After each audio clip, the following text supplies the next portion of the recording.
பேரு தான் பத்திரபாபு. ஆனா அந்த வேலையினால ஒரு ஈய பாத்திரம் கூட வாங்கினதில்ல. அம்மா கண்டுக்காதம்மா. அது வெவ்வேறு தொழில கவனம் செலுத்துறதுனால அந்த தொழில கவனம் செலுத்த முடியாம போயிடுச்சு. ஆமாம்மா, பாபு என்ன இந்த வேலை மட்டும் இல்ல, எல்லா வேலையும் இழுத்து போட்டு செய்வாராம். தென்னந்தோப்ப கான்ட்ராக்ட் எடுத்து மொத்தமா காய இருக்கிறது, மொத்தமா மாங்காய் பறிச்சு கொடுக்கறது எல்லாமே பண்ணுவாராமா. ஊர்ல சொன்னாங்க. அப்படியா? அதுவும் நல்ல வருமானம் வர தொழில் தானே. அந்த மாதிரி வேலையெல்லாம் கூட இவர் பண்றதுக்கு ரெடியா தான் இருக்காரு. ஆனா யாரும் இவரை வேலைக்கெல்லாம் கூப்பிடுறதே இல்லைங்க.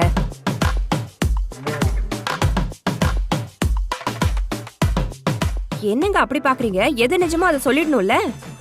சம்பந்தம் பேச வந்தவங்க கிட்ட எதையும் மறைக்க கூடாது.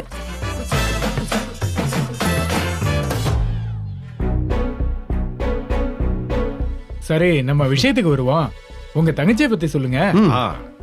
என் தங்கச்சி பேரு மல்லிங்க. ஊர்ல ஒரு ஸ்கூல்ல டீச்சரா வேலை பார்த்துட்டு இருந்தா. டீச்சரா? டீச்சர்லாம் இல்ல தம்பி, படிப்பு வெறும் 12ஆம் வகுப்பு தான். அங்க இருக்கிற சத்துணவு பள்ளிக்கூடத்துல டீச்சர் வராததுனால கொஞ்ச நாளைக்கு டீச்சரா வேலை பார்த்தா, அவ்வளவுதான். அப்பப்ப அந்த குழந்தைங்களை பாத்துக்கிறது, பிள்ளைங்களுக்கு சாப்பாடு ஊட்டி விடுறது, அப்பப்ப பாடம் சொல்லி கொடுக்கறது, அது கூட இந்த ஏபிசிடி வரைக்கும் தான்.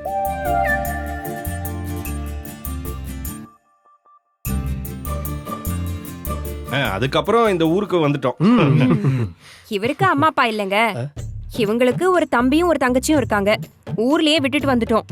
எங்களுக்கு ஒரு பையன் இருக்கான். திடுதிப்புன்னு இங்க கிளம்பி வந்ததுனால எல்லாரையும் கூட்டிட்டு வர முடியாதுல்ல. இவருக்கு இங்க எதுவும் வேலையும் இல்ல, மல்லியும் சும்மாதான் இருக்கா.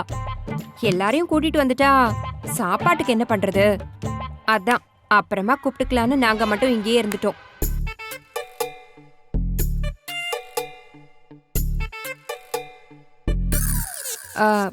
ரெண்டு குடும்பம் சம்பந்தம் பண்ணும்போது எதையும் மறைக்க கூடாதுங்க. எல்லாத்தையும் வெளிப்படையா சொல்லிடணும். கல்யாணங்கிறது 1000 காலத்து பயிர் இல்லையா? அண்ணே, எங்களை பத்தி நான் தெளிவா சொல்லிடுறேன். எங்க வீட்டுல என் அம்மாவுக்கு நான் ஒரே புள்ள தான். அப்பா நான் சின்ன வயசா இருக்கும்போது தவறிட்டாரு. அம்மா பக்கத்துல இருக்கிற பேங்க்ல கூட்டுறப்பு இருக்கிற வேலை பார்த்து தான் என்னை வளர்க்கவே செஞ்சாங்க. எனக்கு கார் ஓட்டுறதுனா ரொம்ப பிடிக்குண்ணே. அதான் சின்ன வயசுலயே நான் கார் ஓட்ட போயிட்டேன். ஒரு டிராவல்ஸ்ல வேலை பார்த்து கொஞ்சம் கொஞ்சமா பணம் சேர்த்து சொந்தமா ஒரு கார் வாங்கிட்டேன். ஒரு நாளைக்கு 1000 ரூபாய்க்கு கார் ஓட்டுவேண்ணே. மாசம் லோன் கட்டினது போக ஒரு 20,000 ரூபாய் கையில நிக்குண்ணே. இது ஒரு சம்பாத்தியம். இது இவ்ளோ பெருமையா வேற சொல்லிக்கிறான். ஐயே, பரஸ்பர அறிமுகம் எல்லாம் பண்ணியாச்சு. பொண்ண காஃபி கொண்டு வர சொல்லுங்க. பொண்ணு மாப்பிளையும் ஒருத்தர் பாத்துக்கிட்டோம். ஏய் நாகு, போய் மல்லியை கூட்டிட்டு வா.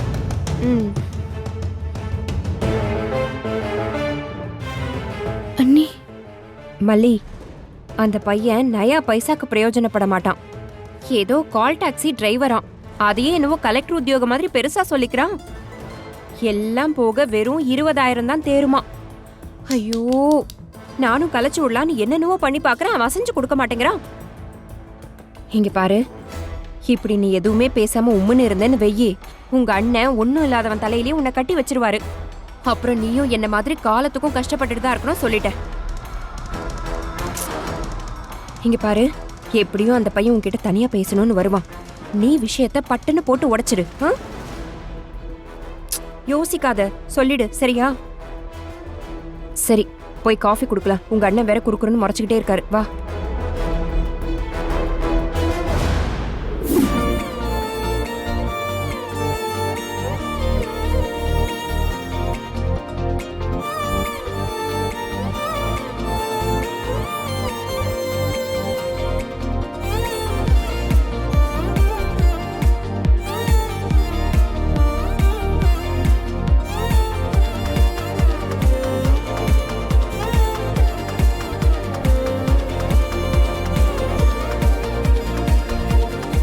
மாப்பிள்ளை கொண்டு வந்து கொடுமா.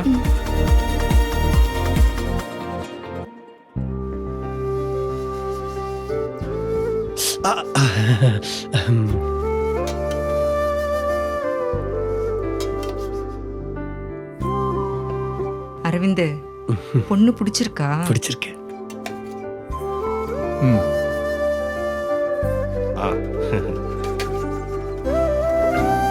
உன் பேர் என்னம்மா? மல்லி.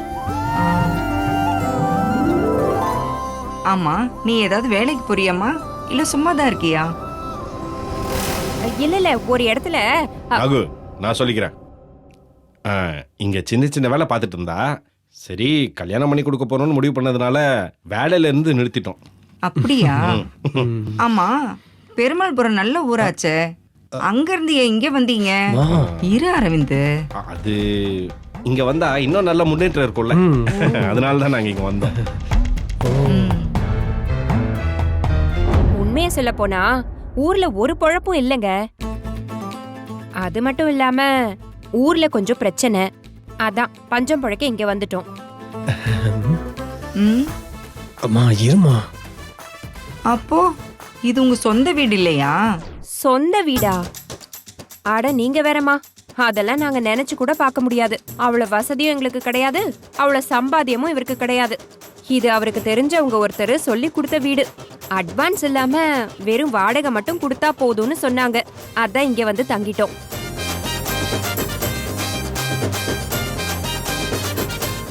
அம்மா ப்ளீஸ்மா. ஏங்க, நாளைக்கு நம்ம பொண்ணு இந்த பையன் கூட சேர்ந்து வாழ போறாங்க. அவங்க கிட்ட நாம மறைச்சோன்னு ஏதோ இருக்க கூடாதுல்ல. இங்க பாருங்கம்மா, ஊர்ல இருந்து ஒரு பிரச்சனையால உடனே கிளம்பி இங்க வந்ததுனால நிறைய சாமானும் நாங்க எடுத்துட்டு வரல. இப்ப நீங்க உட்கார்ந்துருக்கீங்களே, இந்த சேரு, இந்த டம்ளரு, இந்த தட்டு, இது எல்லாமே அக்கம் பக்கத்துல இருந்து வாங்கி தான் இப்படி உங்களுக்கு கொடுத்துட்டு இருக்கோம்.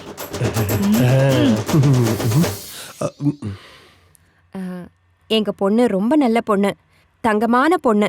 அத மனசுல வச்சு நீங்க உங்க பையனை கொடுக்கணும்னு கேட்டுக்கிறேன்.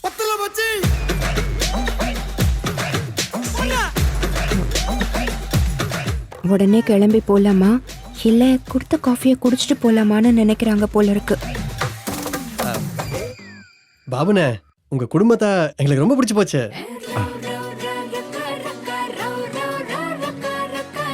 அதுலயும் அண்ணி இருக்காங்களே, அவங்க ரொம்ப சூப்பரு. அவங்கள எங்களுக்கு ரொம்ப பிடிச்சிருக்குது. ரொம்ப பிடிச்ச விஷயம் என்னன்னா, எல்லாத்தையும் வெளிப்படையா பேசுறாங்க பாருங்க. அந்த வெள்ளந்தி குணம் யாருக்கு வருங்க? எங்களுக்கு அது இருக்கு இது இருக்குன்னு கதை விடாம உள்ளத உள்ளபடி சொல்றாங்கல்ல. அதனால நானும் வெளிப்படையா சொல்லிடுறேங்க. எனக்கும் எங்க அம்மாக்கும் மல்லியை ரொம்ப பிடிச்சு போச்சுங்க. அது மட்டும் இல்ல, உங்க குடும்பத்துல இருக்கிற எல்லாரும் எங்களுக்கு பிடிச்சு போச்சுங்க. இப்படி வெளிப்படையா பேசுறவங்கள எங்கேயும் பார்க்க முடியாதுல்ல. என்ன தர்மலிங்க, என்ன நான் சொல்ற சரிதானே? ஆமாமா, நீங்க சொல்றது ரொம்ப வாஸ்தவம் தான். 195 பேரு பொய் சொல்லிதான் கல்யாணம் பண்றாங்க. அம்மா நீ ஏம்மா சும்மா இருக்க, ஏதாவது சொல்லுமா. எனக்கு உங்க குடும்பத்தை ரொம்ப பிடிச்சிருக்குங்க. அடுத்து என்னவோ அதை பேச ஆரம்பிக்கலாமே. உங்களால என்ன செய்ய முடியுமோ அதை மட்டும் செய்யுங்க. சீக்கிரம் கல்யாணத்தை வச்சுக்கலாம்.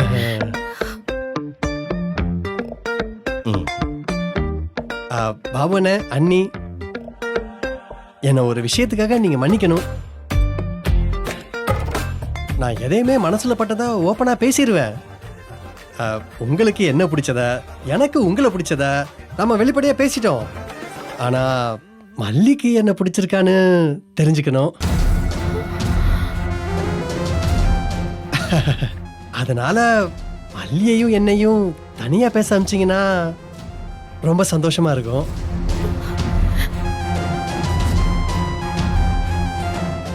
அப்பாடா, பழம் நழுவி பால்ல விழுது. மல்லி எப்படியும் விஷயத்த போட்டு உடைச்சிருவா. ஏங்க, பேசிக்கிட்டுமேங்க. ஒருத்தர் ஒருத்தர் பேசி புரிஞ்சுக்கிறது நல்லது தானே? சரி, போய் பேசிட்டு வாங்க. மல்லி, கடவுளா பார்த்துதான் உனக்கு இந்த சந்தர்ப்பத்தை கொடுத்துருக்காரு. இதை விட நல்ல சந்தர்ப்பம் கிடைக்காது. எல்லா உண்மையும் போட்டு உடைச்சிரு. ஏதாவது குறிப்பா ஒண்ணு சொல்லி வச்சிரு. இப்ப உன் வாழ்க்கை உன் கையில தான் இருக்கு, புரியுதா? அம்மா நான் போய் பேசிட்டு வந்துடுறேன். பேசிட்டு வா.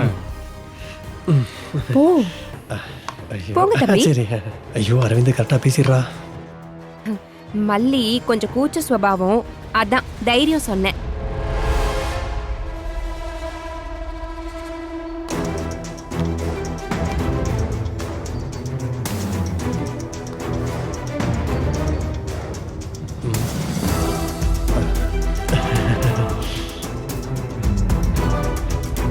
ஐயோ என்ன பேசுறதுன்னு தெரியலையே. இந்த பாருங்க, நீங்க ரொம்ப பதட்டமா இருக்கீங்க, அது பார்த்தாலே தெரியுதுங்க. எனக்கும் பதட்டமா தான் இருக்கு, கைகாலெல்லாம் உதறதான் செய்யுது. நீங்க பொண்ணு, உங்களுக்கு பதட்டமா தான் இருக்கும். ஆனா என் மனசுல பட்டதை உங்ககிட்ட சொல்லிடுறேங்க. நீங்க ரொம்ப அழகா இருக்கீங்க. என்ன மாதிரி ஒரு பையனுக்கு நீங்க கிடைக்கிறதெல்லாம் நினைச்சே பார்க்க முடியாத விஷயங்க. இந்த தேவதைன்னு சொல்லுவாங்கல்ல, அப்படி ஒரு தேவதை கிடைச்ச மாதிரி இருக்குங்க. உங்களை எல்லாருக்குமே பிடிக்குங்க. உங்களுக்கு என்ன பிடிச்சிருக்கா? அத வெளிப்படையா சொல்லுங்க. கொஞ்சம் பிடிக்கலனாலும் வேற ஏதாவது காரணம் இருந்தாலும் இப்பவே சொல்லிருங்க. நான் அப்படியே கிளம்பி போயிருவேங்க.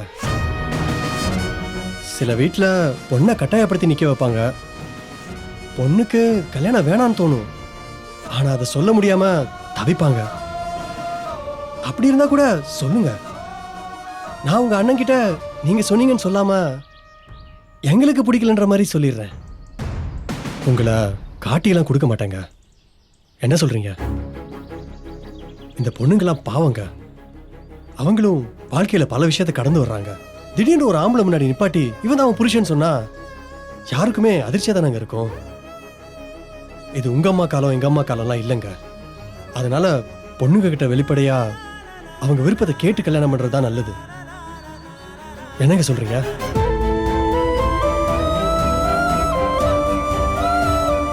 உங்களுக்கு இப்போதைக்கு கல்யாணம் வேணாம்னு கூட தோணலாங்க. இன்னும் கொஞ்ச நாள் கழிச்சு கல்யாணம் வச்சுக்கலாம் கூட தோணுங்க. அப்படி இருந்தாலும் சொல்லிருங்க.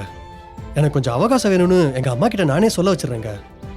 எங்க அம்மா நான் சொன்னா கேட்பாங்க. சொல்லுங்க, அப்படி செஞ்சிடலாமா?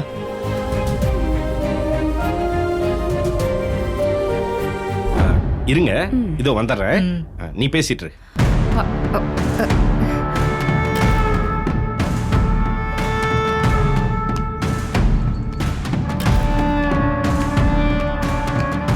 மல்லி, மாப்பிள்ளை கிட்ட வெளிப்படையா பேசிடு மல்லி. உன் மனசுல என்ன இருக்கோ அதை அப்படியே பேசிடு. மாப்பிள்ளை தங்கம். இப்படி ஒரு பையன் எங்க தேடினாலும் கிடைக்க மாட்டாரு. அவர் கோடியில் ஒருத்தருமா. அதனால மனசுல இருக்கிறத அப்படியே பேசிடு. புரியுதா? சரிண்ணே. மாப்பிள்ள, அது மல்லி கொஞ்சம் பேச கூச்சப்படுவா, அதான் தைரியம் சொல்லிட்டு போலான்னு வந்தேன். நீங்க பேசுங்க. சரி.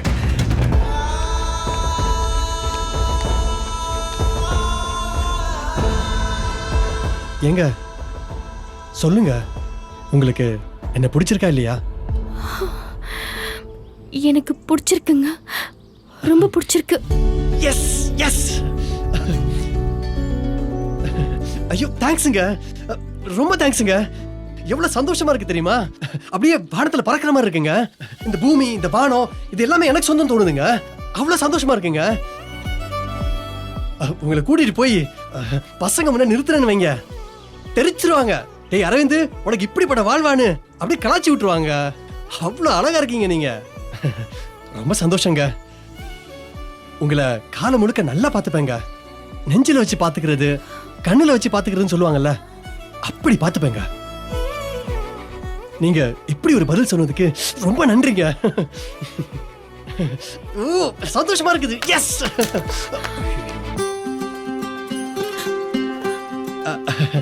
இருங்க நானே எடுத்துக்கிறேன். ஐயோ, நம்ம முத நாளே முட்டிக்கிறோங்க. நம்ம ரெண்டு பேருக்கும் நல்ல ராசிங்க. இருங்க நானே எடுக்கிறேன். சரிங்க. ஷோ கடவுளே, ரொம்ப தேங்க்ஸ் கடவுளே. ஷோ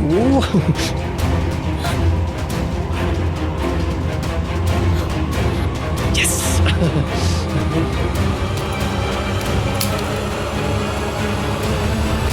சாவி கை தவறி விழுந்துருச்சாங்க. சரி பரவாயில்ல, நான் எடுத்துக்கிறேங்க.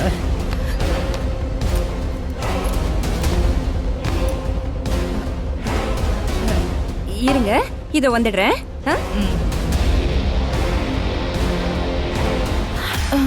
இல்லைங்க, அது முத பொருளா சாவியை கையில் எடுக்க கூடாதுன்னு அண்ணி சொல்லுவாங்க. ஓ அதான் சாவியை கையில கொடுக்காம தூக்கி போட்டுட்டேன். சாரி. ஓ அப்படி ஒரு விஷயம் இருக்காங்க. பரவாயில்லங்க, நீங்க ரொம்ப சூப்பருங்க. வாங்க, நம்ம விருப்பத்தை சபையில போய் சொல்லிடலாம். ஆ? வாங்க வாங்க வாங்க. அப்படியே அம்மாட்ட போய் முதல்ல சொல்லும். நீங்க போய் பேசுங்க. என்ன மல்லி, சொல்லிட்டியா? இல்ல அண்ணி. ஏய் முட்டாளா நீ! கடவுள் எப்படி ஒரு வாய்ப்பு கொடுத்தாரு? ஐயோ, சொல்லாம கோட்டை விட்டுட்டு நிக்கிறியே. அண்ணன் வந்து பார்த்துட்டு போனதை நீங்க பார்க்கலையா அண்ணி? அண்ணா அன்னிக்கே மாலை போட்டு அவர் போட்டோவை நமக்கு காமிச்சாரு. நான் எப்படி அண்ணி அண்ணனை மீறி சொல்ல முடியும் சொல்லுங்க? அதுக்கு மேல ஓன் தலையெழுத்து. நான் என்ன சொல்றது? போ, போய் நெல்லு போ. சபையில போய் நெல்லு போ. போடி. நீ வேஸ்ட் மல்லி. இனிமே உன்னை நம்பி பிரயோஜனம் இல்ல. என்ன பண்றதுன்னு நானே முடிவு பண்றேன். ஆனா உன்னை விஜய் வீட்டுக்கு அனுப்பாம நான் ஓய மாட்டேன்.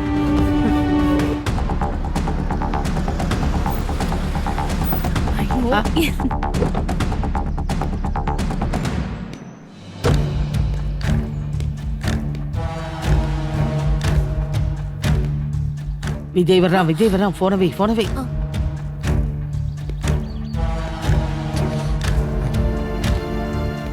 எந்திரிச்சு நில்றி. விஜய், என்னப்பாச்சு? வெண்பாவை பத்தி ஏதாவது தகவல் கிடைச்சதா? இல்ல சித்தி, ஐயோ, நானும் ஏரியா ஃபுல்லா தேடி பார்த்துட்டேன், எங்கேயுமே காணோம். மாமா, அவ ஃப்ரெண்ட் மீனு யாரோ இருப்பாளே, அவ வீட்ல போய் பாத்தீங்களா? மீனு, திவ்யா, ஹரிணி எல்லார் வீட்லயும் பார்த்துட்டேன், எங்கேயுமே இல்ல. ஐயோ, ஏன்பா அந்த மல்லிகிட்ட ஃபோன் பண்ணி கேட்கலாம்ல? இல்ல சித்தி, வெண்பா மல்லி வீட்டுக்கு போயிருந்தான்னா இந்நேரம் அவகிட்ட இருந்து ஃபோன் வந்திருக்கும். இல்லைன்னா மல்லியை கொண்டு வந்து விட்டுருப்பா. வெண்பா இல்லைன்னா நான் எவ்வளவு துடிச்சிருவேன்னு அவளுக்கு நல்லாவே தெரியும். அவ என்னை தவிக்க விட்டு வேடிக்கை பார்க்க மாட்டா. அவ எவ்வளவு மோசமா நடந்துகிட்டாலும் அவளை விட்டு கொடுக்கறானா பாரு. என்ன மாயாஜாலம் பண்ணாலும் அந்த வாண்டும் அவளை விட மாட்டேங்குது, இவனும் அவ புராணத்தை பாடாம நிறுத்த மாட்டேங்கிறான். மாமா, இப்போ என்ன பண்றது? வெண்பா போற இடம்னு வேற எதுவுமே கிடையாது. நானும் பாட்டியும் பக்கத்துல பார்க்கு, கோவிலுக்கெல்லாம் போய் தேடிட்டு வந்துட்டோம். எங்கேயுமே வெண்பாவை காணோம். நான் அவளை அவ்வளவு ஹார்ஷா பேசி இருக்க கூடாது. அவகிட்ட அவ்வளவு மோசமாவும் பிஹேவ் பண்ணிருக்க கூடாது. மல்லி மேல இருக்கிற கோவத்துல அவளை ரொம்ப திட்டேன். அதான் என் பொண்ணு என் கூட இருக்க இஷ்டம் இல்லாம என்னை விட்டு போயிட்டா. விஜய், என்ன விஜய், இங்க பாரு, இதுக்கெல்லாமா கண் கலங்குவ? குழந்தைங்க அம்மா அப்பா திட்டுறத ரொம்ப நேரம் எல்லாம் மனசுல வச்சுக்க மாட்டாங்க. விளையாட்டுத்தனமா இங்கதான் எங்கேயாவது போயிருப்பா. கண்டிப்பா திரும்ப வந்துருவா. நீ பதட்டப்படாம இரு ப்ளீஸ். எப்படி சித்தி பதட்டப்படாம இருக்க முடியும்? முழுசா 6 மணி நேரத்துக்கு மேல ஆயிடுச்சு. நிச்சயமா அவ எங்கேயோ தான் போயிட்டா. நான் தான் தப்பு பண்ணிட்டேன். நான் வெண்பா கிட்ட அரக்கத்தனமா நடந்துகிட்டேன். மாமா, ஐயோ, என்னப்பா? சேச்சே, இது என்ன சின்ன குழந்தையாட்ட அழுதுகிட்டு? இல்ல, இங்க பாரு, பக்கத்துல தான் எங்கேயாவது போயிருப்பா. நாம பதட்டப்படாம தேடலாம்ப்பா, நீ அழாத. மல்லி இருந்த வரைக்கும் அவ மேல இருந்து கண்ணு எடுக்காம பாத்துக்கிட்டா. இப்ப மல்லியும் இல்லாம போய் என் பொண்ணு இல்லாம போயிட்டால சித்தி. என் பொண்ணை தனியா வளர்க்க முடியாம தொலைச்சிட்டேன். எனக்கு மன்னிப்பே கிடையாது சித்தி. மாமா, அப்படிலாம் எதுவுமே ஆகாது. வெண்பா வந்துருவா. நீங்க தைரியமா இருங்க. நீங்களே அழுதா நாங்க என்ன பண்றது? என் பொண்ணு மேல நான் உயிரைய வச்சிருக்கேன். அவ இல்லாம என்னால வாழ முடியாது. நான் என்ன பண்ணுவேன்? காலையில இருந்து என் பொண்ணுகிட்ட இருந்து ஒரு வார்த்தை கூட நான் கேட்காம இருக்கேன். எனக்கு என்ன பண்றதுன்னு புரியலையே. வெண்பா,